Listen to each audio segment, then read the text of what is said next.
What's going on, Detroit Lions fans? Steve here, Detroit Den through and through. Listen, I'm back with my homework assignment that I said I was going to do the other day. Thursday after the game, I did my post-game wrap-up, and I was kind of hinting that I wanted to focus a little bit more on the defense, a little bit more on the defensive line.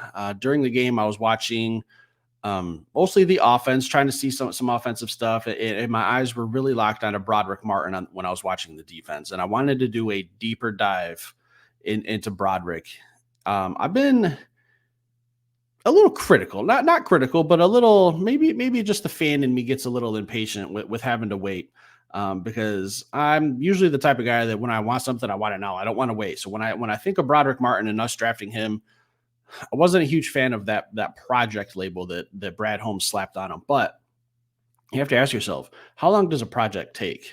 You really don't know with player development. It could be super fast. It could be a couple years. It could be a season. I think Broderick Martin's pretty close to being ready. From what I saw in Thursday night's game, I thought Broderick Martin was one of the most disruptive players on the defensive line. Him, Isaac Ukwu, and Nate Lynn were probably the three guys that really stood out to me while I was doing some more digging, watching some more film, watching some more tape. Those three guys really stood out. And from my takeaway, what I saw and what I noticed on the film, and I'm going to show you guys a little video evidence here in a sec, or picture evidence, and I'll explain that in a minute. What I saw watching that was Ukwu and Lynn have some really nice pass moves. They really have a nice little arsenal of stuff that they can throw at an offensive lineman to get around them and create disruption. What I also noticed while watching that was who was the centerpiece. Who was the guy taking on two blocks? Who was the guy who was dominating two blocks a lot of times? And I get it. The New York Giants are playing some backups, but it is still nice to see Broderick Martin having that step of growth. So the centerpiece to Nate Lynn and Isaac Ukwu getting these pressures was Broderick Martin taking on two blocks, still moving some offensive linemen around to create some rushing lanes for these other two guys, or to just take two blockers while the other guys could work one-on-one. I mean, it was a lot of different factors. So I want to show you this picture real quick. This was probably the most disruptive play that I think Broderick Martin had. This was Tommy DeVito right here. And if you can't see it, he's the biggest guy on the field with number 15, probably shitting his pants in this moment. Broderick Martin actually doesn't get this sack. Tommy DeVito is going to spin around to his right, and that's I think that's Isaac Ukwu down there at the bottom with two offensive linemen. So DeVito is going to spin right back into that and give Isaac Ukwu a nice sack. But that doesn't happen if Broderick Martin is in a force right there in his face.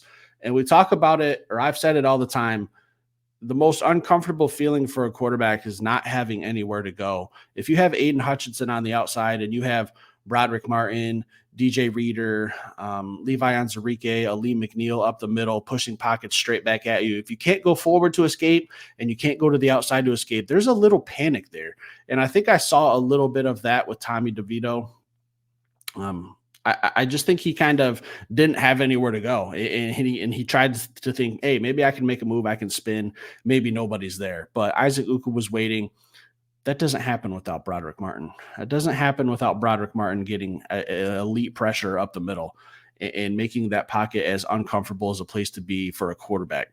And here's a question for you guys. I want you to leave this one in the comments. And I'm torn. I'm 50-50. I think I might need to see a little bit more. But the question is, if DJ Reader isn't ready at the beginning of the season, has Broderick Martin done enough to be the number one on the first team defensive line? Is it going to be him and Alim McNeill? Levi Onwuzurike, I'd like to see some more of this preseason. I think it's going to be those two guys battling. And I guess if I had to choose today, it's tough. I don't know if I could put Broderick Martin in the starting role, but I really like what he's done this whole offseason. I think Broderick Martin defensively has been one of the most talked about Detroit Lions players this offseason. Just his potential, his body transformation, his mindset, saying that he wants his defensive line to be the biggest group of nasty MFers in the NFL. And I'm trying to be, a little not X-rated for the children who are watching, because I know some guys have their kids who watch who I'm friends with. So I'm trying to keep it PG-13 here. But you know what I'm saying? Like Broderick Martin's just setting the table really high for this defensive line. He wants them to be a nasty group. And so I think when we talk about defensive players who have been on the talk of the town, it's been Broderick Martin, and offensively it's probably been Hendon Hooker or Jameson Williams. So I think he's just got that that sense of Detroit Lions fans are gravitating to him. Detroit Lions fans want him to do well. We want him to be a huge success. And we don't want to see anyone fail. If you're in the Detroit Lions Honolulu blue uniform, we don't want to see you fail. I'll never cheer against you. I might be a little critical of you, but when it's game day, I want to see some plays being made. And I saw that in the New York Giants game this past couple of days ago with Broderick Martin. I saw him making plays, being disruptive, kind of controlling the game, if I dare say. I could see him kind of taking over on defense at times. There was only one rep that I really had a problem with, and I'm not going to, I'm giving you guys a lot of positives. I just got to give you one rep. I remember I've said it in the post-game wrap up. There was like a 3rd and 20, and Broderick Martin just kind of stood up and didn't really try to finesse or put a move on the offensive lineman. I don't know what his assignment was on that role or in that situation, but on a 3rd and 20, I would expect a pass rush to get after the quarterback. And I tried to find the clip of it, and I couldn't do it. If you guys remember it, I believe it was like late in the 3rd quarter. And that was really my only knock. Other than that, I thought Broderick Martin had one of the best games, especially defensively. And when we talk about pressures, like he was doing a little bit of everything. I'm going to show you guys another picture here. This is Big Broderick right here in the middle. If you can't see, it's a little bit fuzzy. I apologize. I tried to clear the image up a little bit, but Broderick Martin is going to knock this ball down and deflect a pass. So even when he's not getting home and creating pressures, like he's got the intelligence and the awareness to know, hey, I'm not getting there. I'm not going to get anywhere close to the quarterback. What can I do? I'm a massive man. Throw my hands up. Maybe I knock a ball down. Like you can have an impact on a game other than pressures, sacks, tackles, like stuff like that doesn't really get noticed. And just looking at Broderick Martin's stat line from the game Thursday, 4 tackles, 1 solo, 2 passes deflected. I couldn't find the second one. I don't know what ESPN gifted him, but it is on his stat line as 2 passes defended. So I guess we have to go by that. I don't recall that, and I don't remember seeing it when I was doing the homework. So if you guys remember that play, leave it in the comments. I'd love to see it.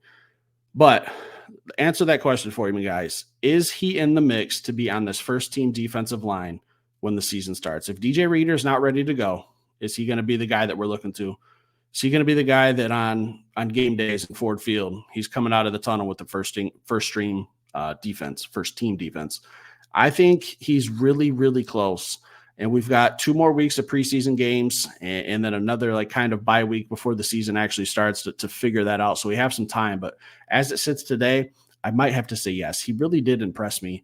And again, going back to the beginning of this episode where I said I was a little critical, impatient, I think we're going to start seeing some dividends this year. And I've done an episode in the past where I talked about my expectations for Broderick Martin just to get on the field. Show me some development. Show me that you've grown in some type of way. I can already see that he has, even though I know it's preseason and I know he's got some dog string defense. There's some dudes out there that are very versatile. Josh Pascal. I know John Kaminsky before he got hurt was a guy that we were talking about taking some defensive tackle reps, but with him out, I think this just opens up the door a little bit more for Broderick Martin to get a little bit more, a few more snaps. So is he the guy that's going to be on the first team? I think right now he might be. You can make a case for Levi. Hopefully DJ Reader's healthy, and we could just keep Broderick Martin and Levi Onwuzurike on that second team and just have a nice tandem of defensive tackles that we can just cycle in and out and keep fresh. So, guys, I was really impressed with Broderick Martin the other day. I wanted to dive in, do a little bit more. I'm going to talk more about Nate Lynn and Isaac Ukwu and some stuff I saw from them, but this episode was just dedicated to Big Broderick. So leave some comments down below. Stick around, hit that like button. Guys, I'll be back later with another show.